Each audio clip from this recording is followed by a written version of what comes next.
O presidente dos Estados Unidos quer reunião presencial com os homólogos russo e ucraniano para discutir um acordo de paz. Pelo menos 8 pessoas morreram em queda de helicóptero no Ghana, incluindo os ministros da Defesa e do Ambiente do país. Incêndio de grandes dimensões no sul de França já fez 1 morto e 9 feridos. A área ardida supera os 16 mil hectares.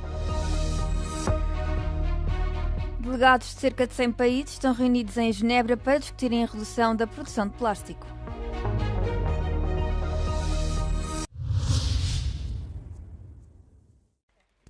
O presidente dos Estados Unidos, Donald Trump, quer encontrar-se pessoalmente com o homólogo russo, Vladimir Putin, segundo noticiou o New York Times.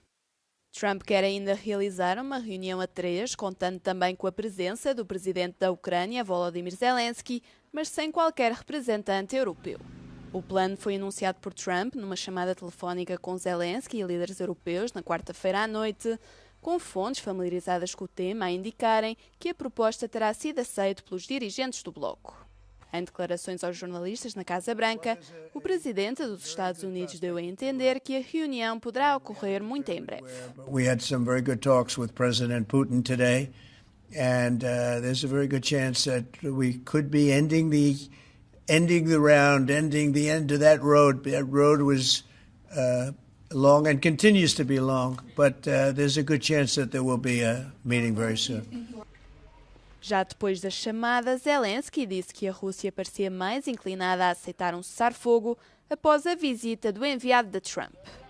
Ми обговорили, що звучало в Москві. Схоже, Росія тепер більше налаштована на припинення вогню. Тиск на них спрацьовує. Але головне, щоб вони не обманули нас в деталях, ані нас, ані Сполучені Штати.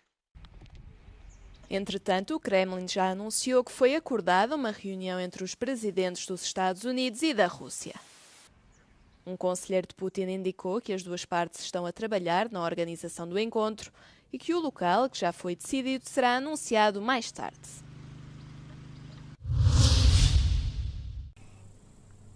A Lituânia pediu ajuda à NATO para reforçar as suas defesas aéreas depois de ter revelado que 2 drones militares russos voaram para o seu território a partir da Bielorrússia no mês passado.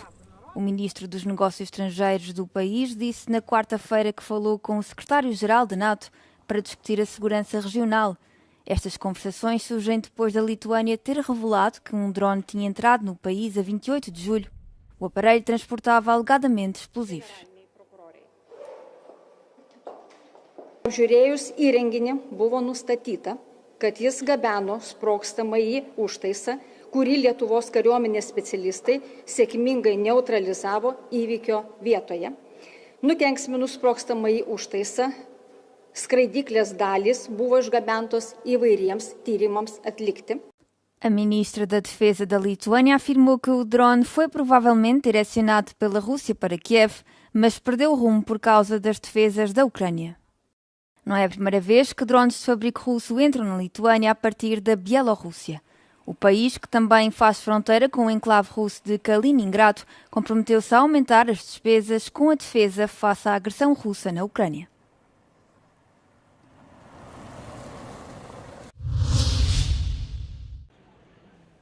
As autoridades eleitorais da Bósnia destituíram na quarta-feira Milorad Dodik da presidência e convocaram eleições antecipadas para preencher o lugar vago no prazo de 90 dias. A decisão foi tomada depois de uma Câmara de Recurso a nível estatal ter confirmado o veredito que o condenou a 1 ano de prisão e a 6 anos de proibição de exercer atividades políticas. Este último acontecimento constitui um rude golpe para o líder sérvio da Bósnia, Dodik, que prometeu manter-se no cargo e recorrer do veredito do Comitê Eleitoral Central. Além disso, vem acrescentar uma nova reviravolta aos acontecimentos de final de fevereiro, quando uma decisão de um tribunal de Sarajevo desencadeou uma prolongada crise política de alta tensão no país dos Balcãs Ocidentais. Dodik foi condenado pelo tribunal por ter ido contra as decisões do enviado internacional do país para a paz. O Comitê Eleitoral Central teve de dar início ao procedimento previsto na lei eleitoral para o destituir do cargo. Dodik tentou reunir todos os atores políticos sérvios da Bósnia para o apoiarem, desafiando as decisões do tribunal. No entanto, os partidos da oposição recusaram-se largamente a fazê-lo. obejmując z woli narodu urząd prezydenta Rzeczypospolitej Polskiej. Depois do juramento perante as duas câmaras do Parlamento, Karol Nawrocki, de 42 anos, tomou posse como presidente da Polónia. Sucede a Andrzej Duda, chefe de Estado polaco nos últimos 10 anos e também ele conservador. Mas há diferenças entre os dois. O ile raczej o prezydencie Dudzie można mówić, że to jest tak zwana psychologicznie miękka osobowość, tak o panu prezydencie Nawrockim raczej społeczeństwo mówi, że jest to twarda osobowość, że jest to człowiek, który twardo dąży do swoich celów. Karol Nawrocki, nacionalista, terá de trabalhar com o governo pró-Europa de Donald Tusk. Uma coabitação que se antevê difícil.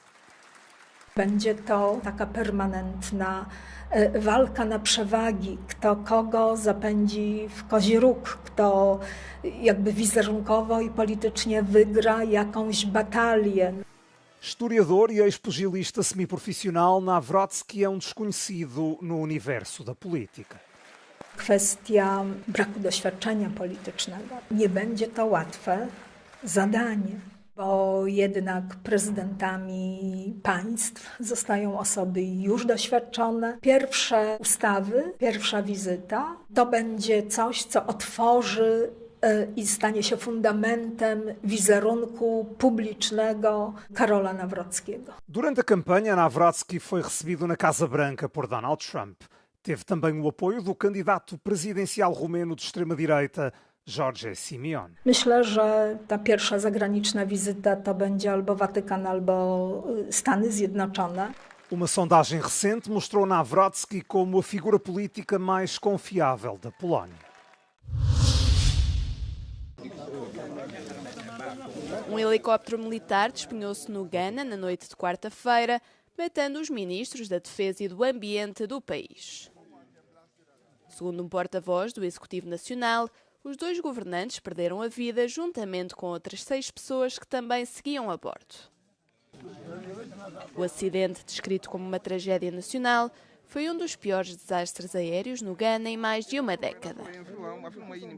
Segundo as Forças Armadas do país, o helicóptero descolou da capital Accra e dirigia-se para noroeste, em direção à zona das minas de ouro em Obuasi. Pouco depois de sobrevoar a área, na região de Ashanti, a aeronave desapareceu do radar, tendo os destroços sido localizados mais tarde.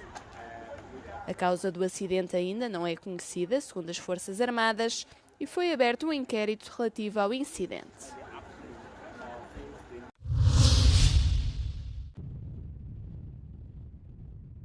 É o maior incêndio deste verão em França. Começou na tarde da última terça-feira no sul do país, na região montanhosa de Corbière, entre Narbonne e Carcassonne.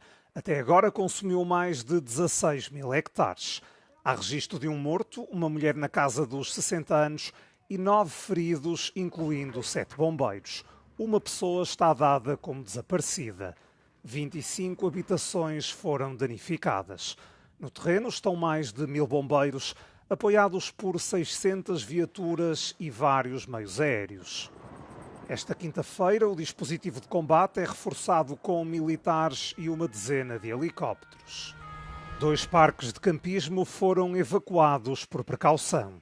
As autoridades pedem aos residentes locais e aos turistas que se mantenham em casa ou em locais seguros até ordens em contrário.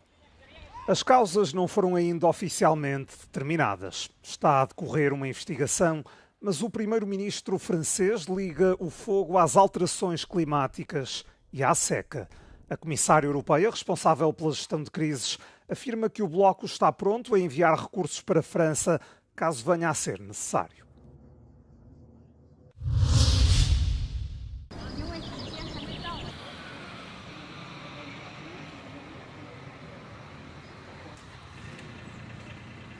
Reunidos em Genebra, delegados de cerca de 100 países, incluindo da União Europeia, estão a procurar estabelecer objetivos vinculativos para reduzir a produção de plástico. Em contrapartida, os exportadores de petróleo e gás, como a Arábia Saudita, o Irão e a Rússia, querem limitar-se à gestão dos resíduos e à reciclagem. Well, some countries, of course, are worried about the financial implications, particularly if they're a country that exports a lot of oil and gas, which is the main carbon source of plastics. Also, if they're a country that produces a lot of plastic products, they're concerned about the potential financial implications. There's a good number of countries, however, more than 100, who are aligned, already agreed on a high ambition treaty. A Comissão Europeia, que está a participar nas negociações, apela a um tratado que abranja todo o ciclo de vida dos plásticos, desde a produção até à eliminação. Também apoia a eliminação progressiva de certos plásticos perigosos para a saúde e o ambiente. O professor de Biologia Marinha apela aos negociadores para que atuem de forma a poderem olhar a próxima geração nos olhos. The plastic pollution is a global environmental problem. Plastic contaminates our planets literally from our deepest oceans to our highest mountains. It's present in Arctic sea ice right the way through to the equator. The microplastic pieces that I've spent much of my career working on are now present in the air we breathe, the water we drink and the food we eat. Todos os anos são produzidos 460 milhões de toneladas de plástico. Destes resíduos, apenas 9% são reciclados, 20% são incinerados, mais de 20% são abandonados na natureza e quase metade acabam em aterros sanitários. As negociações, em que participam delegados de 166 países, membros da ONU, ONGs, cientistas e industriais, terminam a 14 de agosto. Na sessão anterior, realizada na Coreia do Sul, no final de 2024, não se conseguiu chegar a um acordo.